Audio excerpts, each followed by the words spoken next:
par mois où j'habitais, et que vous revisitez cet endroit pendant une longue période de temps, si tu étais là, au point de départ, et que maintenant tu es là, le retour à zéro est ce qui vous rendra meilleur.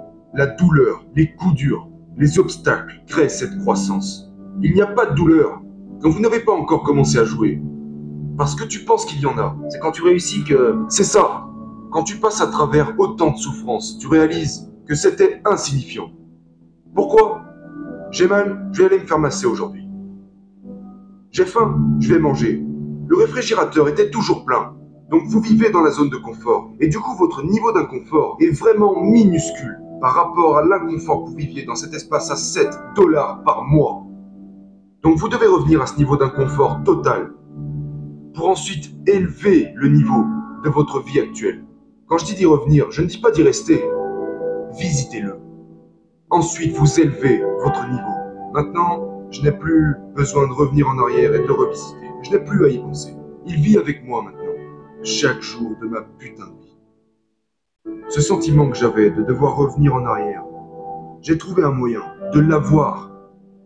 C'est-à-dire, il est constamment là. C'est de l'auto-persuasion. J'ai cette conversation avec moi-même. C'est un rappel constant de qui j'étais, chaque jour de ma vie. Je crois au calme. Il n'y a pas de croissance en dehors du calme. Le monde est trop bruyant.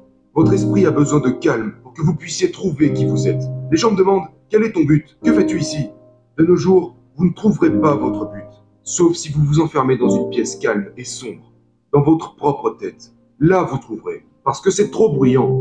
Maintenant, je peux me trouver dans une rue animée de New York, avec des klaxons et me promener comme si de rien n'était.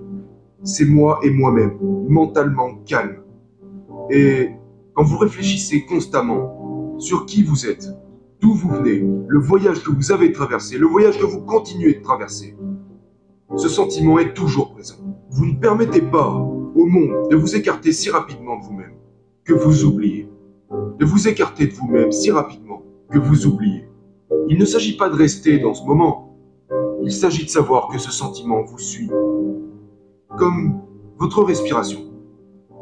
Ça devient une partie de vous-même, une partie de votre ADN. Mais ça s'est fait de la même façon que vous créez de la corne sur vos mains. Ça s'est construit. Maintenant, tout ça, c'est intégré. C'est un processus quotidien.